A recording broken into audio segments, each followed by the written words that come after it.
Assalamualaikum warahmatullahi wabarakatuh.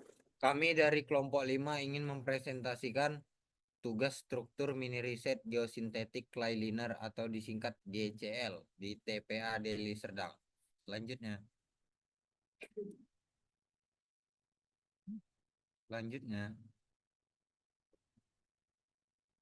Latar belakang. Tempat pemrosesan akhir TPA memiliki peran penting pengelolaan sampah, terutama untuk menampung limbah yang tidak dapat didaur ulang. Di Kabupaten Deli Serdang, pesatnya pertumbuhan penduduk dan kawasan industri menyebabkan peningkatan jumlah sampah yang harus dikelola. Hal ini menjadi tantangan besar agar TPA tetap berfungsi secara efektif, aman, dan tidak merusak lingkungan. Penurunan kualitas dan kapasitas pengelolaan TPA sering terjadi, termasuk masalah kestabilan tanah dan pencemaran lingkungan akibat limbah. Salah satu solusi inovatif untuk mengatasi tantangan tersebut adalah penggunaan geosintetik material sintetis seperti geotekstil, geomembran, dan geogrid.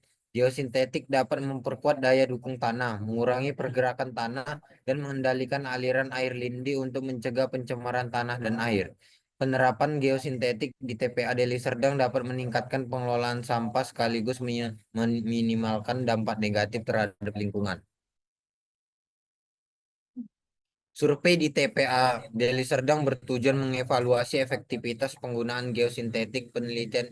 Penelitian ini mencakup analisis kondisi tanah, identifikasi jenis geosintetik yang sesuai, serta mempengaruhinya terhadap pengurangan dampak lingkungan. Fokus utama adalah memperbaiki kualitas tanah, meningkatkan daya dukung, serta mengendalikan pencemaran yang disebabkan oleh perkolasi air lindi. Dengan penerapan geosintetik, diharapkan pengelolaan TPA dapat lebih berkelanjutan dan ramah lingkungan. Selain memperpanjang usia operasional TPA, solusi ini dapat menjaga stabilitas tanah, mengurangi risiko kerusakan lingkungan, dan mendukung sistem pengelolaan sampah yang lebih efektif di masa depan. Oke, selanjutnya akan dibacakan oleh Muhammad Taufan Angkat Alansori. Yang kedua ialah rumusan masalah.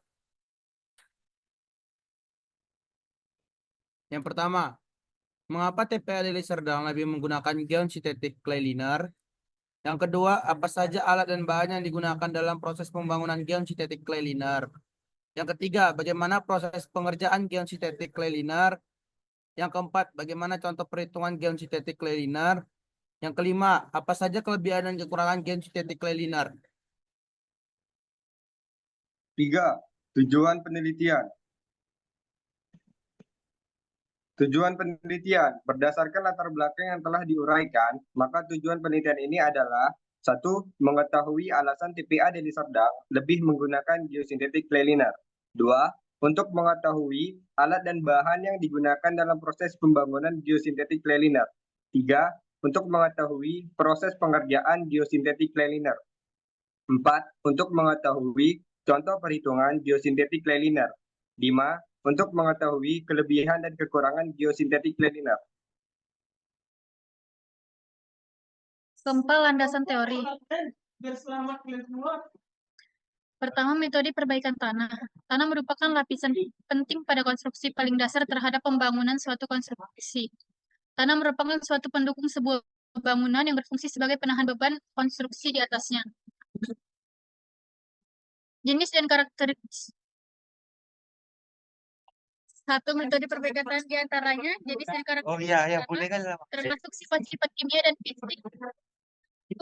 Teknologi tanah yang akan diperbaiki, jenis dan karakteristik konstruksi yang akan dibangun, terutama beban konstruksi, parameter tanah yang perlu diperbaiki sesuai kebutuhan konstruksi, kedalaman lapisan tanah yang akan diperbaiki, sifat kimia dan sifat fisik dari bahan stabilizer yang akan digunakan, harga bahan stabilizer yang akan digunakan, terutama dikaitan dengan efisiensi biaya perbaikan, ketersediaan bahan dan peralatan di lokasi perbaikan tanah, dan kondisi lingkungan di sekitar existing environmental.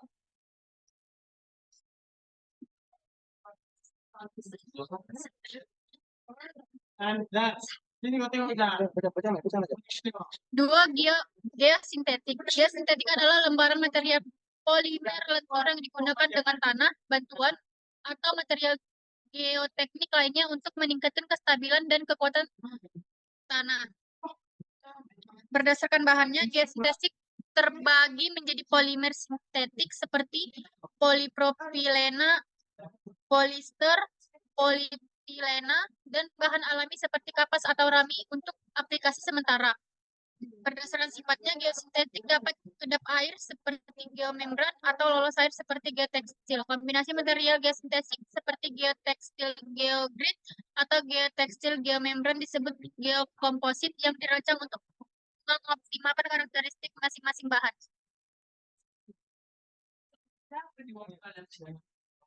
Pertahanan geosintetik sangat penting selama masa konstruksi yang akan memastikan kekuatan tidak berkurang akibat sobekan, tusukan, atau kerusakan lainnya. Geosintetik memiliki peran utama dan sekunder yang sering kali mencakup beberapa fungsi.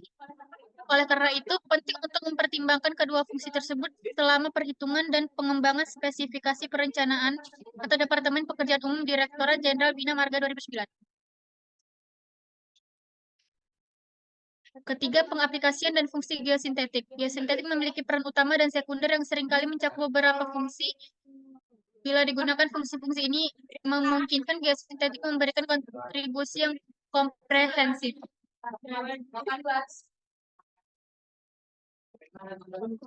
Filtrasi, bahan geosintetik digunakan untuk mengalirkan air ke dalam sistem drainase dan mencegah terjadinya migrasi partikel tanah melalui filter.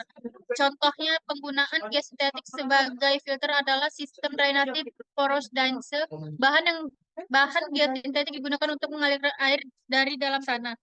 Separator, bahan geosintetik digunakan di antara dua material tanah yang tidak sejenis untuk mencegah terjadi pencampuran material.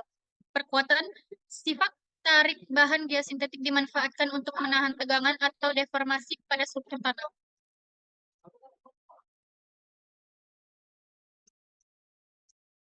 Penghalang, bahan geosintetik digunakan untuk mencegah perpindahan zat cair atau gas. Proteksi, bahan geosintetik digunakan sebagai lapisan yang perkecil tegangan lokal untuk mencegah atau mengurangi kerusakan pada permukaan atau lapisan tersebut.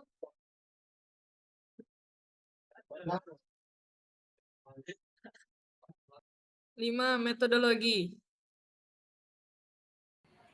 A. Gambaran proyek umum. Aplikasi geosintetik clay liner (GCL) di proyek TPA Deli Serdang, Sumatera Utara untuk pelapis kedap air dan biogas yang ramah lingkungan. Untuk mengetahui apa itu material GCL, jenis dan fungsinya sehingga diaplikasikan di proyek pembangunan TPA Deli Serdang. TPA ini direncanakan dengan sistem sanitary landfill, dilengkapi dengan blok landfill seluas 1,48 hektar HA. Dilengkapi bangunan instalasi pengolahan lindi (IPL) dikutip dari laman Pemkab Deli Serdang. B. Lokasi dan peta penelitian. Lokasi yang dipilih untuk penelitian ini yaitu proyek tempat pembuangan akhir atau TPA sampah Tadukan Raga di Kecamatan STM Hilir, Kabupaten Deli Serdang di Provinsi Sumatera Utara. Waktu penelitian, penulis melakukan survei ke lokasi proyek TPA sebanyak 2 kali survei. Yang pertama, survei pertama pada tanggal 15 Desember 2024. Hari Minggu 15 Desember 2024. Waktu jam 8 sampai 12. Kendala, petugas yang membangun proyek TPA di Deli Serdang tersebut tidak dapat hadir pada hari Kamis. Pada hari kami melakukan survei pertama dan kami tidak diperbolehkan masuk untuk mengambil dokumentasi. Rekan yang hadir lengkap. Yang kedua, survei kedua pada tanggal 31 Desember 2024. Hari Selasa 31 Desember 2024 waktu jam 11 sampai jam 2 siang. Kendala, petugas yang membangun proyek TPA Deli Serdang tersebut juga tidak hadir pada hari kami melakukan survei kedua, tetapi kami diperbolehkan melihat serta mengambil dokumentasi. Rekan yang tidak hadir, Muhammad Taufan Al-Ansori, tidak dapat hadir. D. Teknik pengumpulan data. Teknik pengumpulan data dilakukan melalui observasi langsung di lokasi TPA Deli Serdang dan dokumentasi lapangan. Observasi bertujuan untuk mengidentifikasi jenis dan kondisi geosintetik yang digunakan, sedangkan wawancara tidak bisa dilakukan karena petugas yang membangun geosintetik tersebut tidak dapat hadir. Dokumentasi visual berupa foto dan video mendukung deskripsi hasil survei. Data yang dikumpulkan mencakup data kuantitatif, dimensi geosintetik, dan kualitatif, deskripsi kondisi lapangan. 6. Pembahasan. Alasan TPA Deli Serdang lebih menggunakan geosintetik linear atau GCL banyak dimanfaatkan dalam berbagai pembangunan infrastruktur pengolahan limbah sawit, limbah industri, tempat pembuangan akhir atau TPA. TPA Deli Serdang menggunakan geosintetik linear atau GCL karena geosintetik jenis ini sangat cocok untuk pelapis kedap air dan biogas yang ramah lingkungan. Saat ini sudah banyak TPA yang menggunakan geosintetik jenis linear.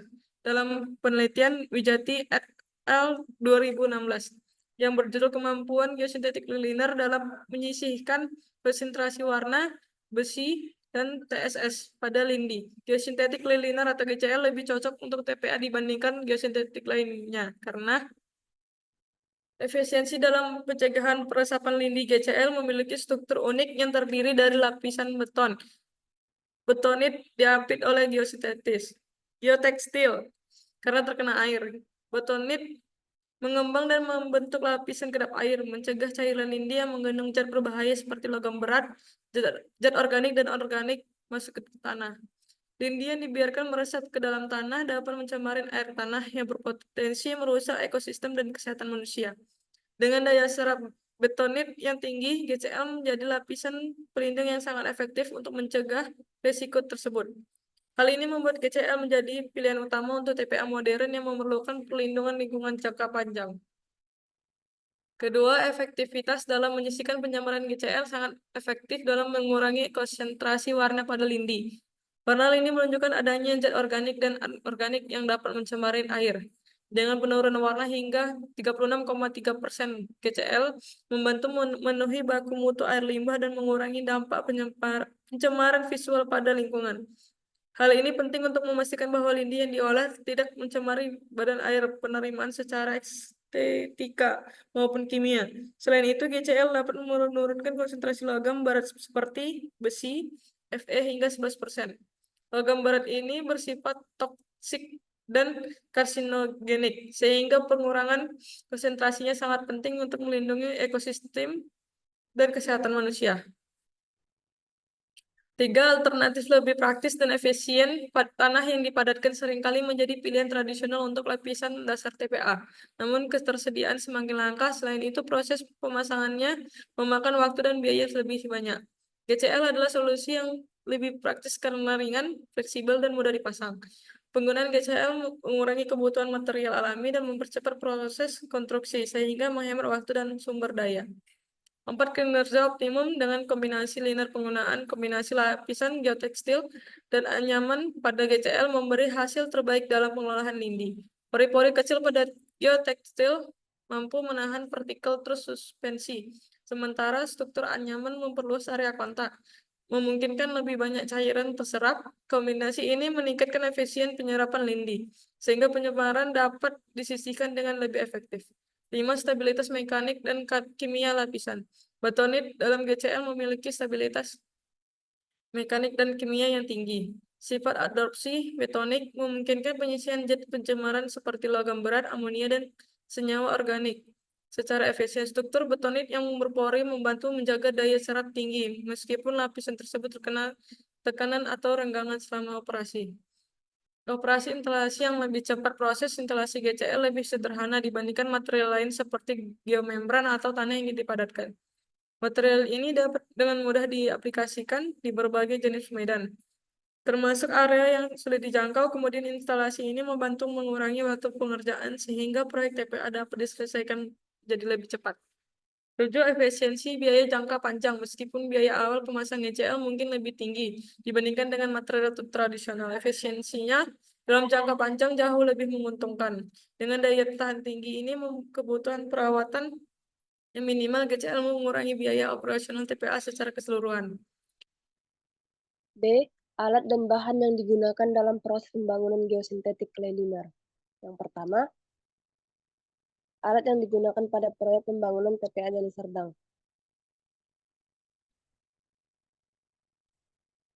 A. Waterpass. Waterpass adalah alat yang digunakan untuk mengukur atau menentukan sebuah benda atau garis dalam posisi rata, baik pengukuran secara vertikal maupun horizontal. Ada banyak jenis alat waterpass yang digunakan dalam pertukangan, tapi jenis yang paling sering dipergunakan adalah waterpass panjang 120 cm yang terbuat dari bahan kayu dengan tepi kuningan, di mana alat ini terdapat 2 buah alat pengecek kedataran baik untuk vertikal maupun horizontal.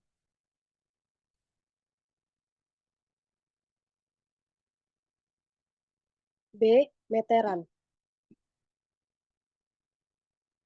Meteran atau disebut pita ukur karena umumnya bendanya berbentuk pita dengan panjang tertentu. Sering juga disebut rollmeter.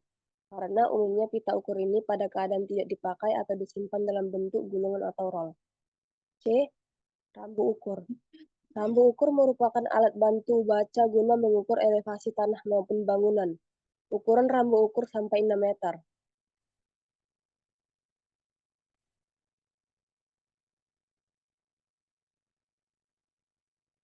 D.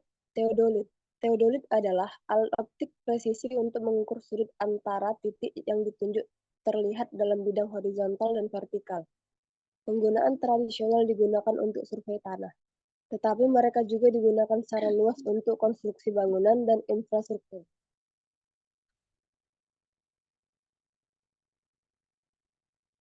E.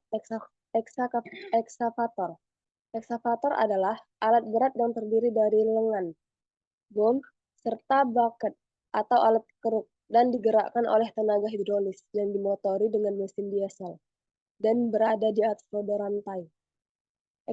Eksavator merupakan alat berat paling serbaguna karena bisa menangani berbagai macam pekerjaan alat berat lain sesuai dengan namanya. Excavation. Alat berat ini memiliki fungsi utama untuk pekerjaan penggalian, namun tidak terbatas itu saja. Eksavator juga bisa melakukan pekerjaan konstruksi seperti membuat kemiringan, membuat dam truck atau loading, memecah batu, dan sebagainya.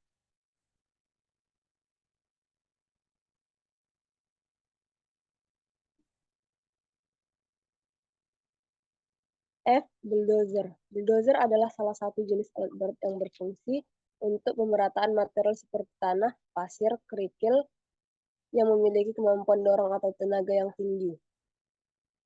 Berdasarkan blade-nya, bulldozer street blade yang digunakan pada proyek pembangunan TPA Deli Serdang, blade ini paling cocok untuk digunakan di segala macam medan. Banyak digunakan untuk mendorong material, kohesif, penggalian struktur, dan penimbunan dengan memiringkan blade. Ujung blade dapat berfungsi untuk menggali tanah keras atau buldor dan lain-lain. G. Vibro roller. Alat ini berguna untuk membuat permukaan tanah menjadi lebih padat dan optimal, di mana butiran-butiran tanah akan saling mengisi bagian yang kosong. H. Mesin las geomembran. Pada pembangunan TPA Deli Serdang, mesin las geomembran digunakan setelah gulungan geomembran dibentangkan, dan tiap pertemuan dari gulungan tersebut dilas menggunakan mesin las geomembran. 2. Bahan yang digunakan pada proyek pembangunan TPA Deli Serdang. A. Patok pembatas kayu. Dalam pembangunan proyek TPA Deli Serdang, patok pembatas digunakan sebagai patok pembentuk tanggul. Fungsinya sebagai titik acuan pekerjaan blok landfill yang dikerjakan oleh alat berat atau eksavator. Patok dilaksanakan sesuai dengan perencanaan pekerjaan. Pematokan dilakukan sesuai dengan titik-titik koordinat yang direncanakan. Pekerjaan tersebut dilaksanakan oleh surveyor dengan alat theodolit atau total station.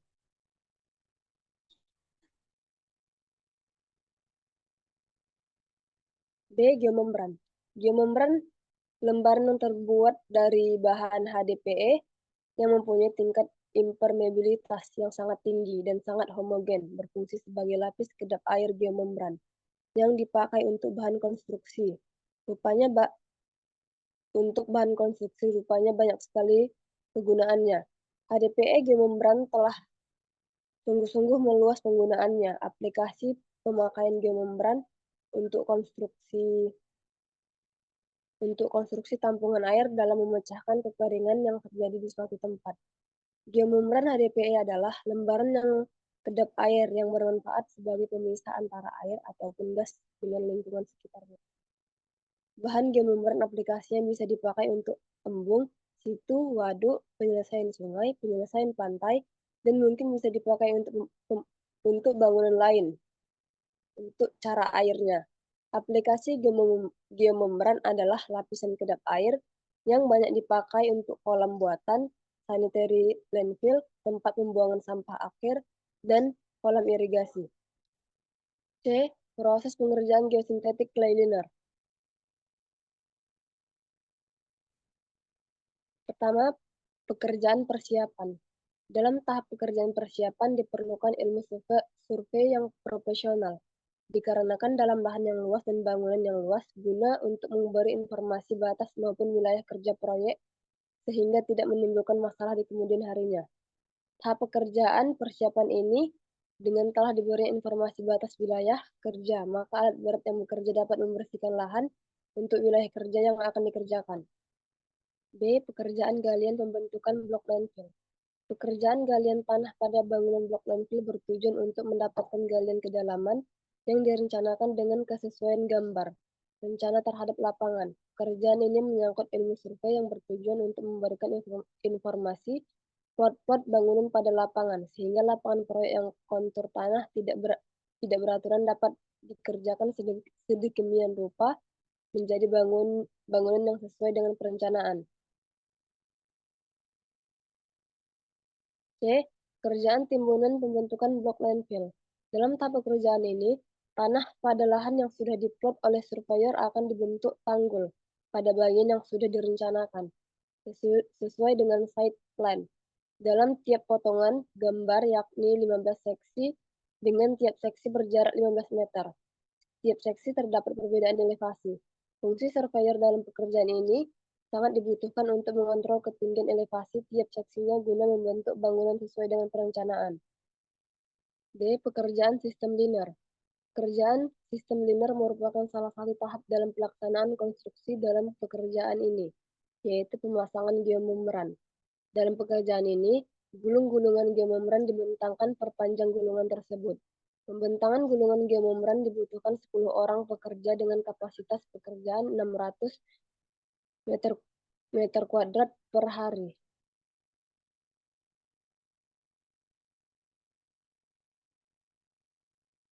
Dan yang terakhir, dalam tahap finishing ini, pekerjaan yang dilaksanakan yaitu clearing atau pembersihan lahan blok landfill. Dalam pengerjaan ini guna untuk tidak mengganggu pekerjaan lain dari blok landfill sehingga pekerjaan yang lain dapat berjalan dengan baik. D. Contoh perhitungan geosintetik clay liner. Yang pertama di sini analisa stabilitas gaya dalam menggunakan geosintetik. Perhitungan nilai tegangan izin. Ini merupakan rumus dari perhitungan tegangan izin dan ini sudah diketahui seperti FSI, FSI dikali FSCF.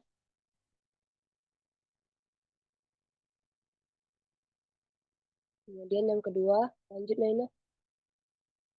Perhitungan jarak pemasangan geosintetik.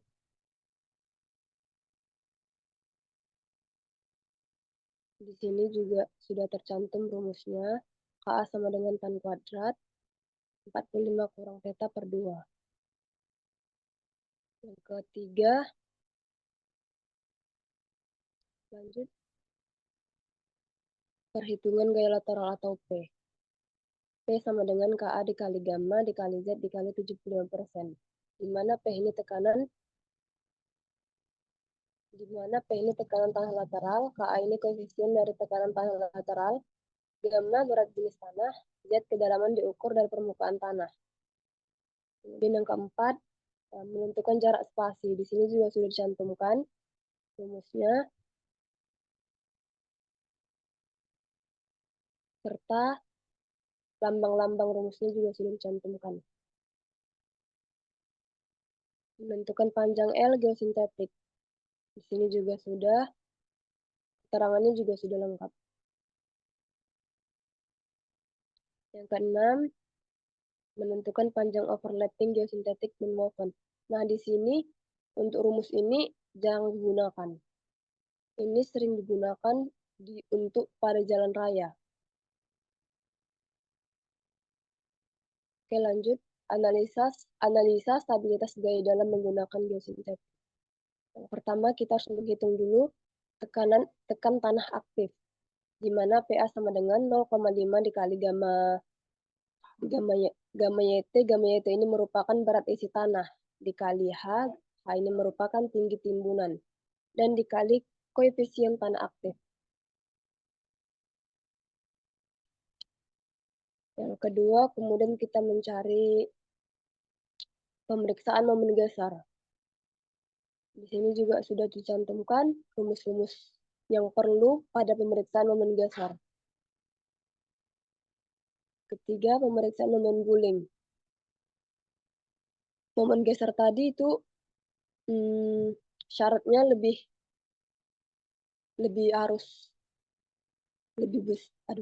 lebih kecil dari 1,5, sedangkan di sini harus lebih kecil dari 2. Momen guling. Yang keempat, pemeriksaan daya dukung tanah dengan perkuatan geotekstil nonwoven. Ini merupakan perhitungannya untuk mencari koefisien daya dukung tanah akibat sudut geser menggunakan tabel kontrol daya dukung tanah yang dikemukakan oleh Terzaghi. Q sama dengan tegangan tanah yang bekerja. Di sini juga dicantumkan rumus-rumusnya. Oke, akan dilanjutkan oleh teman saya, Irfan. Kelebihan dan kekurangan geosintetik clay liner. 1. Kelebihan geosintetik clay liner. Proses pemasangan mudah, jadi lebih hemat waktu dan biaya. 2. Harga yang relatif murah dan pemeliharaan yang rendah. 3. Kemampuan self-healing, bisa menutup sendiri jika terjadi kebocoran. 4. Ramah lingkungan. 5. Daya tahan yang bisa diperkirakan sampai 25 tahun. 2. Kekurangan geosintetik clay liner. 1. Sensitif terhadap kualitas air. 2. Kompatibilitas kimia. 3. Kualitas instalasi. 4. Rentan terhadap kerusakan fisik. 5. Kinerja dipengaruhi oleh lingkungan. Kesimpulan, TPA Deli Serdang memilih menggunakan geosintetik clay liner atau GCL karena menawarkan berbagai keunggulan termasuk efisiensi dalam mencegah resapan lindi, efektivitas menyisihkan pencemar seperti logam berat, warna, dan TSS, serta kemudahan pemasangan yang lebih cepat dan praktis dibandingkan material tradisional. GCL memiliki struktur bentonit yang kedap air dan ramah lingkungan, memberikan stabilitas mekanik dan kimia yang tinggi, serta kinerja optimum dengan kombinasi linear. Selain itu, GCL tahan terhadap kondisi lingkungan ekstrim dan memiliki efisiensi biaya jangka panjang berkat daya tahan yang tinggi dan perawatan minimal, menjadikannya solusi andal dan berkelanjutan untuk pengelolaan lindi di TPA. 2. Proyek pembangunan TPA Deli Serdang menggunakan berbagai alat dan bahan untuk memastikan efisiensi dan memiliki kualitas konstruksi. Alat yang digunakan meliputi waterpass, meteran, rambu ukur, theodolit, ekskavator, bulldozer, fibrolorer, dan mesin las geomembran yang masing-masing memiliki fungsi spesifik mulai dari pengukuran, penggalian, pemerataan, hingga pemadatan tanah. Bahan yang digunakan mencakup patok pembatas untuk penentuan titik kerja dan geomembran HDPE sebagai lapisan kedap air yang efektif dalam mencegah kebocoran air dan gas. Kombinasi alat berat dan bahan berkualitas tinggi ini mendukung keberhasilan pembangunan TPA yang ramah lingkungan dan sesuai standar teknis. 3. Proses pengerjaan geosintetik clay liner. Pada pembangunan blok landfill TPA Deli Serdang melibatkan beberapa tahapan utama. Tahap persiapan mencakup survei wilayah kerja, pembersihan lahan, dan penyediaan fasilitas pendukung seperti pos jaga dan gudang. Pekerjaan galian dilakukan dengan alat berat seperti ekskavator dan bulldozer untuk mencapai kedalaman sesuai rencana. Sementara timbunan dibentuk menggunakan elevasi yang dikontrol oleh surveyor. Sistem linear melibatkan pemasangan geomembran dan geotekstil. B. Saran. Dengan mengetahui keunggulan dari penggunaan GCL dan pada TPA, maka alangkah baiknya menerapkan penggunaan GCL ini untuk semua TPA yang berada di Medan. Selanjutnya saya kembalikan ke moderator. Sekian presentasi dari kami. Wassalamualaikum warahmatullahi wabarakatuh. Waalaikumsalam warahmatullahi wabarakatuh. Warahmatullahi wabarakatuh. Saya Pitra Wijaya, kelompok 3 ingin bertanya kepada kelompok 5 mengenai geosintetik. Apa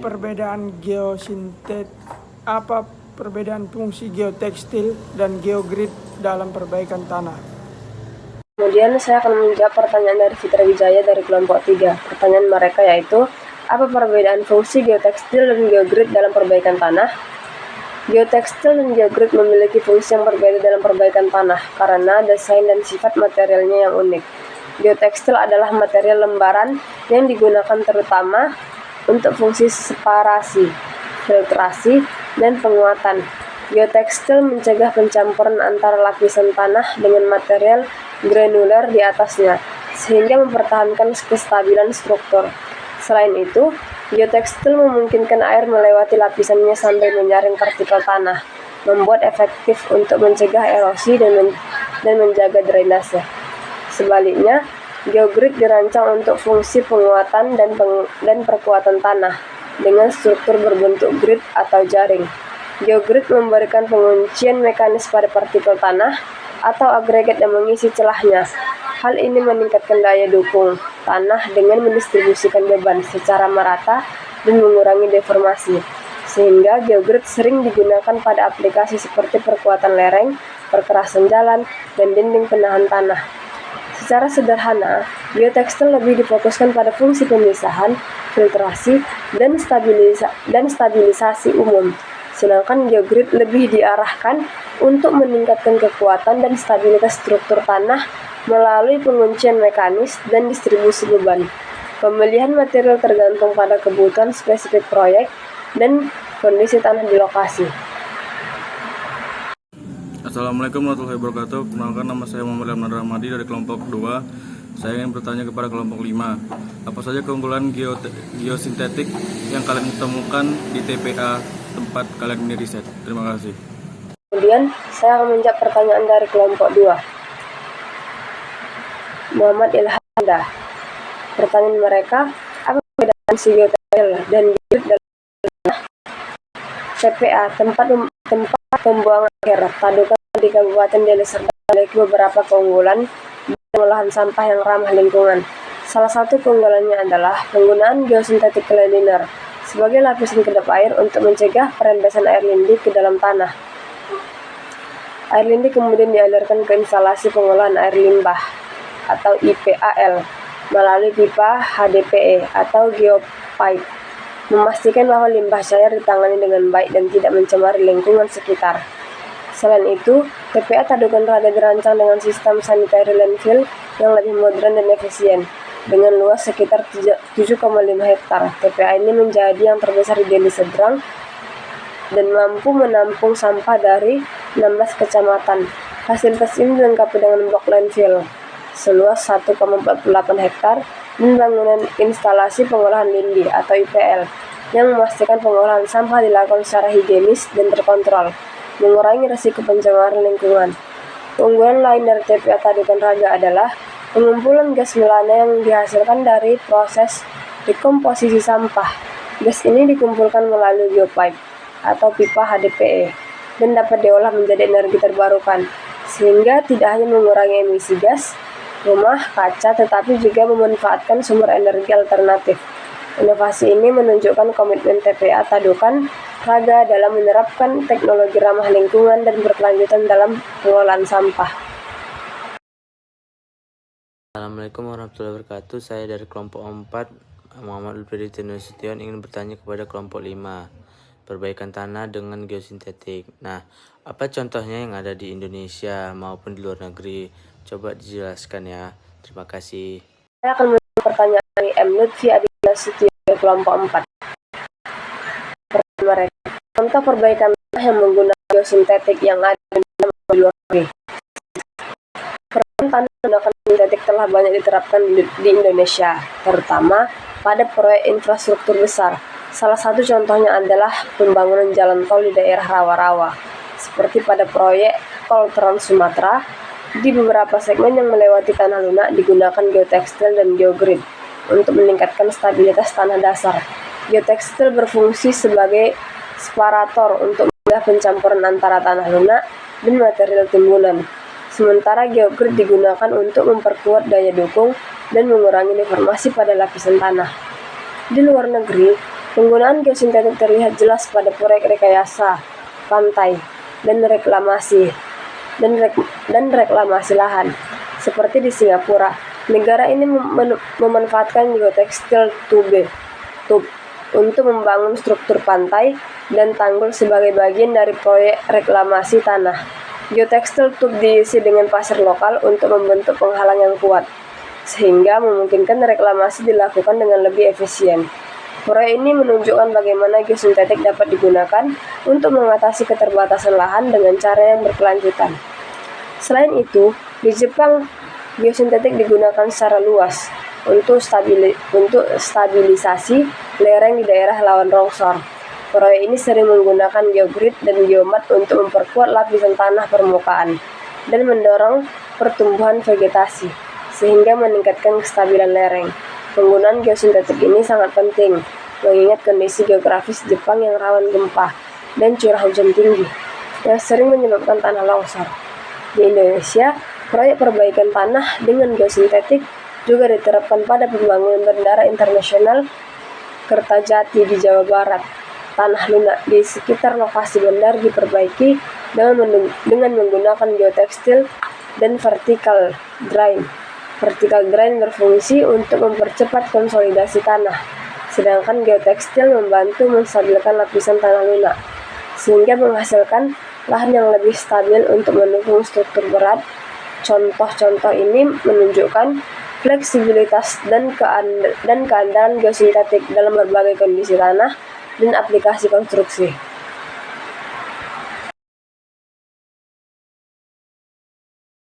Assalamualaikum warahmatullahi wabarakatuh. Saya Rusula Dama Prawira dari kelompok 3 ingin memberi pertanyaan kepada kelompok 5. Pertanyaannya yaitu bagaimana geosintetic clay liner bertahan terhadap tekanan mekanis akibat berat sampah di TPA. Sekian, terima kasih. Lanjut ke kelompok 3. Pertanyaan dari kelompok 3 yang ditanyakan oleh Rizkullah Damar Prawira. Pertanyaan mereka, bagaimana GCL bertahan terhadap tekanan mekanis akibat berat sampah di TPA? Geosintetic clay liner dirancang untuk bertahan terhadap tekanan berat sampah di tempat pembuangan akhir dengan mengandalkan sifat materialnya dan teknik perlindungan tambahan. Berikut penjelasan yang lebih detail bagaimana GCL mampu menghadapi tekanan tersebut. Yang pertama, kekuatan inti bentonit. GCL terdiri dari lapisan bentonit yang dikemas di antara dua lapisan geotekstil atau geomembran. Bentonit memiliki sifat unik, yaitu dapat mengembang dan membentuk lapisan kedap air ketika terkena air. Dalam kondisi terkompresi oleh berat sampah, bentonit tetap mempertahankan ke depannya, sehingga mencegah keberadaan cairan limbah karena tekanan air. Yang kedua, penguatan oleh geotekstil. Lapisan geotekstil pada GCL berfungsi memberikan dukungan mekanis tambahan. Geotekstil ini dirancang untuk menahan sobekan, gesekan, dan tekanan dari material di atasnya. Kombinasi antara bentonit yang plastis dan geotekstil yang kuat membuat GCL mampu mendistribusikan beban secara merata, mengurangi resiko deformasi lokal akibat tekanan sampah. Yang ketiga, tekanan proteksi. Yang ketiga, lapisan proteksi tambahan. Agar lebih tahan terhadap tekanan mekanis, GCL biasanya dipasang bersama lapisan pelindung tambahan, seperti lapisan tanah granular atau geomembran. Lapisan ini berfungsi untuk mendistribusikan tekanan dari sampah secara merata dan melindungi GCL dari benda tajam, seperti pecahan kaca atau logam dalam limbah. Yang keempat, kinerja pada jangka panjang. Untuk memastikan GCL tetap efektif di bawah beban berat selama masa operasional TPA, instalasi harus dilakukan dengan benar. Ini termasuk memastikan tidak ada kerutan atau kerusakan saat pemasangan dan memeriksa kondisi lapisan secara berkala. Dalam desain yang tepat, GCL dapat bertahan terhadap tekanan mekanis yang dihasilkan oleh tumpukan sampah besar selama bertahun-tahun. Meskipun GCL memiliki ketahanan tinggi, penting untuk menghindari kerusakan selama instalasi atau operasi melalui pengawasan ketat dan perawatan tambahan, sehingga material ini dapat memberikan perlindungan maksimal terhadap pencemaran tanah dan air tanah di TPA.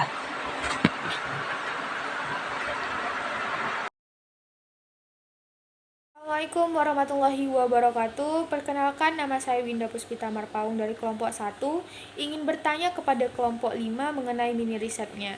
Nah, jelaskan bagaimana instalasi geosintetik di lapangan, termasuk apa saja tantangan yang paling sering dihadapi. Terima kasih. Oke, saya Salsabila Zara Lubis akan menjawab pertanyaan dari Winda Puspita. Pertanyaan yang diajukan mereka kepada kelompok kami ialah, jelaskan proses instalasi geosintetik di lapangan, termasuk tantangan apa yang paling sering dihadapi. Proses instalasi geosintetik di lapangan dimulai dengan persiapan lokasi, yaitu memastikan bahwa permukaan tanah telah diratakan dan dibersihkan dari material tajam atau benda asing yang dapat merusak geosintetik. Setelah itu, geosintetik digelar dengan hati-hati sesuai desain dan spesifikasi teknis. Setiap lembar geosintetik harus dihubungkan dengan cara yang memastikan kontinuitas, seperti melalui proses pengelasan atau penyambungan menggunakan perekat khusus. Tergantung jenis geosintetik yang digunakan, pemasangan dilakukan dengan memastikan tidak ada lipatan atau kerutan yang bisa mengurangi kinerja bahan. Tantangan yang sering dihadapi dalam proses ini meliputi kondisi cuaca yang kurang mendukung, seperti angin kencang atau hujan, yang dapat menghambat penggelaran dan penyambungan. Selain itu, kesalahan dalam persiapan tanah seperti adanya batu tajam atau permukaan yang tidak rata juga bisa merusak material. Tantangan lain adalah keterbatasan alat berat atau tenaga kerja terlatih yang dapat mempengaruhi kecepatan dan kualitas pemasangan. Di beberapa lokasi, akses yang sulit juga menjadi kendala, terutama untuk proyek di daerah terpencil. Perkenalkan, saya Dito Hari Jumuraji dari kelompok 2, ingin bertanya ke kelompok 5. Apa saja kelebihan dan kekurangan penggunaan GCL di TPA dibandingkan dengan bahan lain? Terima kasih. Assalamualaikum warahmatullahi wabarakatuh. Saya Fajar Muharam dari kelompok 5 ingin menjawab pertanyaan Dito Hariza Murazi dari kelompok 2. Apa saja kelebihan dan kekurangan penggunaan GCL di TPA dibandingkan dengan bahan lain? Penggunaan geosintetik clay liner atau disingkat GCL di tempat pemrosesan akhir atau disingkat TPA memiliki kelebihan dan kekurangan yang perlu dipertimbangkan dibandingkan dengan bahan lain, seperti lapisan tanah liat alami atau compacted clay liner atau geomembran. Berikut penjelasannya. Kelebihan GCL dia ada 5. 1. Kinerja kedap air yang tinggi. 2. Instalasi lebih cepat dan mudah. 3. Kebutuhan material yang minimal. 4. Fleksibilitas dalam berbagai kondisi tanah. 5. Ramah lingkungan. Kekurangan GCL yaitu ada 5. Rentan terhadap kerusakan mekanis. 2. Sensitif terhadap air garam. 3. Kapasitas perbaikan terbatas. 4. Ketergantungan pada proteksi tambahan. 5. Biaya material. Perbandingan dengan bahan lain dibandingkan dengan CCL atau GCL lebih tipis dan ringan tetapi kurang tahan terhadap kerusakan mekanis dibandingkan dengan geomembran. GCL memiliki kinerja kedap air yang lebih baik terhadap tekanan rendah tetapi kurang efektif menghadapi kontaminan kimia. Untuk itu seringkali GCL digunakan bersamaan dengan geomembran dalam sistem lapisan ganda. Penggunaan GCL ideal jika diperlukan solusi yang efisien, cepat, dan hemat ruang. Namun perlu mempertimbangkan perlindungan tambahan untuk memastikan performa maksimal, terutama di lingkungan yang agresif. Terima kasih. Assalamualaikum warahmatullahi wabarakatuh. Saya Saprijal Maha dari kelompok 1 ingin bertanya kepada kelompok 5. Pertanyaan saya, apa aja kelemahan dari penggunaan geosintetik pada proyek? Sekian pertanyaan saya, terima kasih. Assalamualaikum warahmatullahi wabarakatuh. Saya Fajar Muaram dari kelompok 5 ingin menjawab pertanyaan Syafrizal Maha dari kelompok 1. Apa saja kelemahan dari penggunaan geosintetik pada proyek? Penggunaan geosintetik pada proyek memiliki beberapa kelemahan yang perlu diperhatikan meskipun menawarkan banyak keuntungan. Salah satu kelemahan utama adalah sensitivitas material terhadap kerusakan fisik selama instalasi atau operasional. Geosintetik dapat sobek atau tertusuk oleh benda tajam seperti batu atau akar.